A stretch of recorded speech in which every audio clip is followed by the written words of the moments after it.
On va parler du corps humain, de la robe à travers les âges et des émotions avec l'invité du grand angle, l'historien français Georges Vigarello.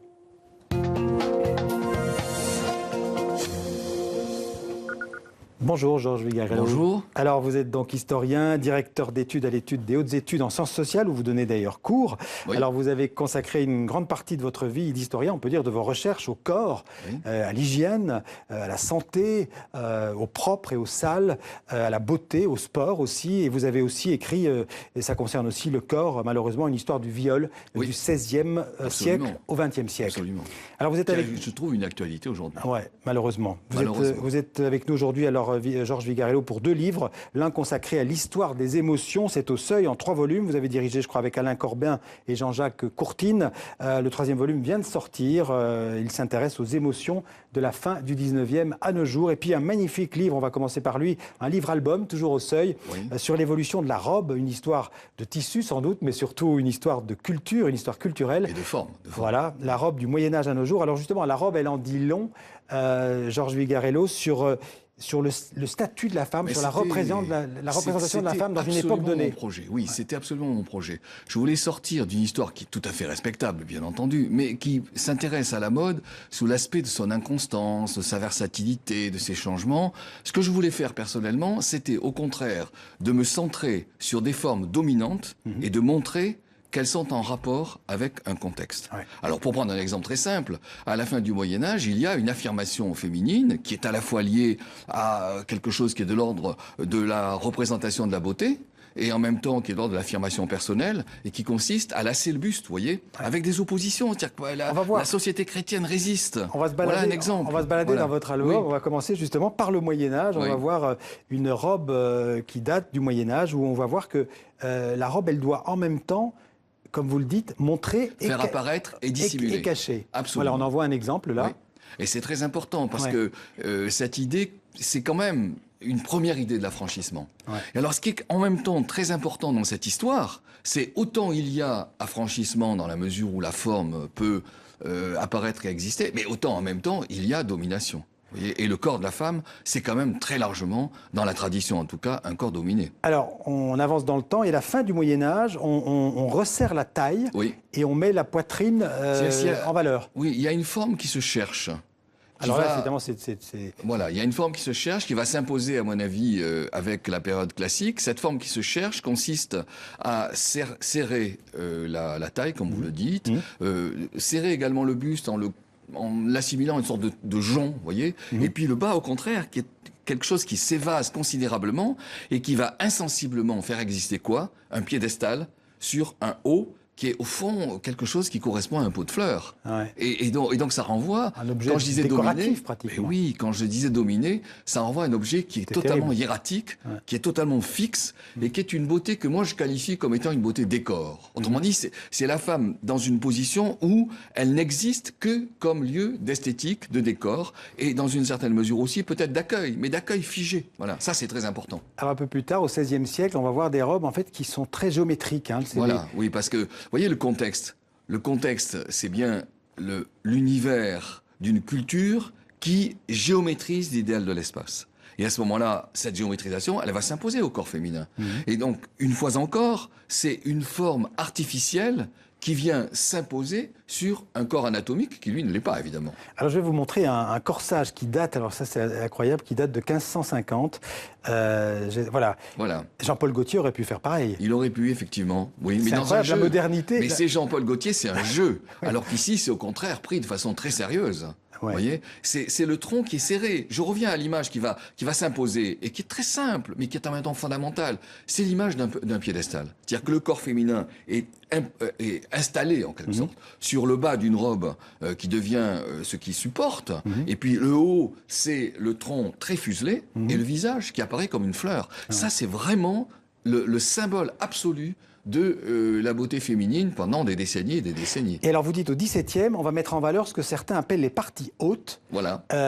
avec le buste qui est toujours enfermé dans ce corset. Très fortement enfermé. Voilà, on le voit c'est très un bien. jonc, le buste est un jonc, vous voyez. Ouais. Et on cache je les pense jambes que- alors. Les jambes, c'est... Ah, totalement dissimulé. Ouais. Et je pense que cette affaire de serrer la ceinture et de présenter le haut comme étant un jonc est également liée à un imaginaire, liée à quelque chose qui est de l'ordre du symbole. Ça veut dire quoi? Ça veut dire la femme est fragile. Vous voyez, elle doit présenter quelque chose qui est dans la légèreté. Contrairement à ce que l'on pense toujours que les tenues anciennes sont rondes, etc. Non, pas du tout. Les tenues anciennes sont extrêmement exigeantes et serrées, et ça renvoie à une image de la fragilité, de la vulnérabilité, de quelque chose qui est de l'ordre, au fond, d'un imaginaire de la douceur, si vous voulez. En fait, les femmes ont été corsetées Complètement. pendant des siècles. Mais bien sûr. Et là, on va voir qu'à partir du XVIIIe, justement, il y a toujours un corset, mais les matières Oui. deviennent un peu plus souples. Il y a de la résistance quand même, vous comprenez. Mais il y a de la résistance qui concerne aussi bien l'homme que la femme au XVIIIe.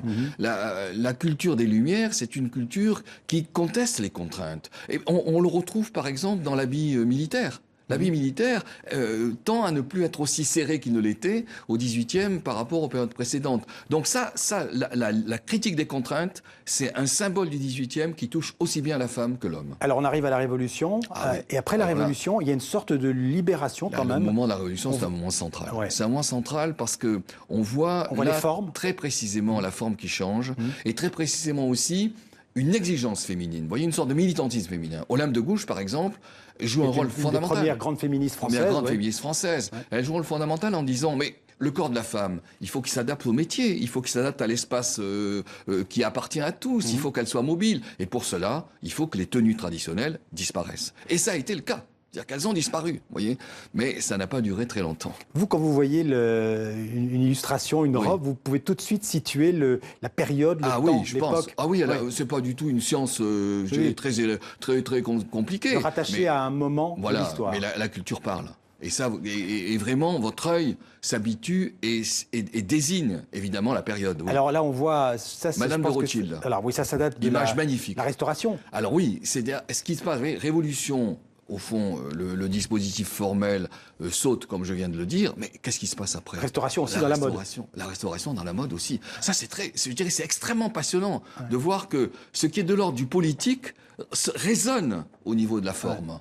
Et la restauration, c'est le retour de l'interdit, de 1000 interdits concernant la femme, l'interdit des métiers, l'interdit du divorce, l'interdit au niveau du couple lui-même, c'est l'homme qui domine Oui, dans et le vous dites couple. c'est la Et femme donc, bourgeoise, c'est la bourgeoisie à nouveau triomphante. le décor, vous voyez, à et la nouveau le femme décor statique. l'emporte. Voilà. Ouais. À nouveau le décor l'emporte et les formes traditionnelles reviennent, bien sûr. Alors on va sauter quelques décennies, Oui. on va arriver au début du XXe, on va voir une robe souvent plus... Alors là c'est un contre-exemple parce que normalement la robe se raccourcit un petit peu au début du XXe, dans les années 20. Absolument. Là on a encore des robes longues, mais Oui. je crois que c'est Poiret ça. Ça c'est Poiret. Poiret, Poiret, donc ça, c'est- tout début du XXe, avant la guerre de 14. Et là on va voir la robe suivante, c'est une robe de Coco Chanel, voilà. Alors là Voilà. c'est typique des Oui, années parce que- 20-30. Parce que là, on revient bien sûr au contexte. L'entrée de la femme dans l'espace du travail, le rôle de la guerre, qui est bien très important dans la guerre de 14, Ouais. l'entrée de la femme dans l'espace public et dans les loisirs, ne l'oublions jamais. Donc c'est plus de liberté. Mais bien sûr, le fait du tennis, le golf, ça appartient à l'univers féminin. Et si ça appartient à l'univers féminin, les tenues traditionnelles ne peuvent plus du tout exister. Il faut de la souplesse. Et Coco Chanel est très intéressante pour plusieurs raisons, au moins 3. Ouais. La première, c'est qu'elle redétend la ceinture. Ouais. La deuxième, c'est qu'elle relève relativement les robes et qu'elle facilite le port de tête en n'ayant pas des chapeaux qui écrasent la Ouais. tête. Et puis, en quelque sorte, la troisième, c'est qu'elle change de tissage. Ouais. Elle joue sur des tissages beaucoup plus fins, beaucoup plus souples. Le jersey, elle invente le jersey, Coco Plus Chanel. léger à porter aussi. Plus léger à porter. Alors- Donc, elle joue un rôle, à mon avis, beaucoup plus important qu'on ne On le va en croit. voir quelques-unes successivement, on va aller un peu plus vite. On va voir une robe, je crois, de Yves Saint Laurent. Non, ça c'est d'abord Ah, les c'est un années exemple. 50. Les années, C'est un exemple c'est les années majeur. 30. C'est les années 30. C'est un Oui. exemple majeur parce que le commentaire de l'image insiste sur la mobilité des jambes. Et on voit, vous voyez, la robe qui s'est relevée. Ouais. On voit la forme qui va vers l'élancement, qui favorise le mouvement, et la tenue qui finalement épouse, ça c'est très important, épouse l'anatomie. Ouais. Vous voyez, avant, l'anatomie était la dépendante de l'artifice. Et on maintenant, va le dire crûment, on voit les fesses des femmes. Eh oui, on voit les formes, on voit les hanches. Moi, je dirais les hanches. Ouais. D'accord. Alors, les années 50, on va voir cette robe rouge très jolie, aussi assez géométrique. Je pense qu'on va la voir. Voilà. Oui, alors là, c'est un relatif retour en arrière. Oui, cette histoire, elle est faite d'aller et retour. Ça donne envie de danser, une robe comme ça. Alors, absolument. Mais dans l'esprit de Dior, qui invente cette robe Corolle, dans l'esprit de Dior, il y a le retour à une image un peu traditionnelle. Et en fait, très vite, cette Corolle, elle est utilisée pour la danse, c'est-à-dire qu'elle est utilisée pour le mouvement. Et donc, la révolution continue, se poursuit. Donc après, on va passer aux années 60, une robe d'Yves Saint-Laurent. On va voir aussi les Demoiselles de Rochefort. Là, ça, c'est le Mondrian d'Yves Saint-Laurent. Le Mondrian, très intéressant. Parce que vous voyez, la ceinture est beaucoup plus souple. Il n'y en a pratiquement plus. Il n'y en a pratiquement plus. Voilà. Et ce que théorise Courrèges à la même époque, et qui est fondamental, Courrèges théorise le fait que le mouvement part du dos. Voilà, ça c'est inspiré de Courrèges. C'est inspiré de Courrèges. Le mouvement part du dos. On peut effectivement avoir une robe un petit peu, je dirais, avec un évasement relativement large, mais c'est fait pour la danse. On va voir la dernière, qui est une robe, enfin qui est un pantalon en fait, qui date de 2017. Aujourd'hui, le pantalon, il a détrôné la robe. Cette histoire se termine sur le pantalon. C'est pour ça que j'ai intitulé l'histoire de la robe, mais en fait, ça se termine sur le pantalon. Ça se termine sur l'envers. Mais l'envers est en quelque sorte conduit par l'histoire dont je viens de parler. Vous voyez ? Alors, je vous avais aussi invité pour parler de cette histoire des émotions. Donc la robe, c'est magnifique, c'est un très beau cadeau de Noël. Et c'est le contexte, voilà. Et donc, vous êtes aussi le directeur de cette somme en 3 volumes sur les émotions. Oui. Les émotions humaines, elles sont, en quelques mots, elles sont différentes d'un siècle à l'autre. Ah, bien entendu. Ce qui était au cœur de notre ouvrage, et c'est Jean-Jacques Courtine qui a dirigé le 3e, et l'image est très importante, l'image du titre, si vous voulez. Ce qui était alors, c'est James Stewart et Kim Novak. C'est sur Froide. Sur Froide. Et donc, on voit dans le regard de Kim Novak, on voit le fait qu'elle est saisie. Donc, ce que nous avons voulu montrer, c'est d'une part que les émotions changent avec le temps, qu'elles n'ont pas le même sens, qu'elles n'ont pas les mêmes manifestations, etc. Et ce que nous avons voulu aussi montrer, et dans le tome de Jean-Jacques, c'est magnifique, c'est que aujourd'hui l'émotion est infiniment présente. Et il y a une psychologisation de nos sociétés qui accentue la sensibilité de chacun. Et vous terminez le livre en disant que les émotions passent aussi aujourd'hui par tous les écrans. Exactement. Il y a un très beau, il y a 2 textes magnifiques, l'un de Debec sur le cinéma et l'autre d'Olivier Mongin sur la télévision. Et ce que nous voulons montrer aussi, c'est que non seulement les écrans, mais les réseaux sociaux jouent un rôle très important. Aussi. Bien sûr. Alors, c'est pas qu'une histoire occidentale. Là, Alors, il y a un gros effort pour essayer d'étendre géographiquement et culturellement. Absolument. Un très beau livre sur l'histoire des émotions. Donc, c'est le 3e. Il y en a 2 autres avant. Et ça, c'est aussi aux éditions du Seuil. Merci, Georges Vigarello, d'être venu parler de ces 2 très beaux livres c'est moi qui vous remercie. dans le 64 minutes.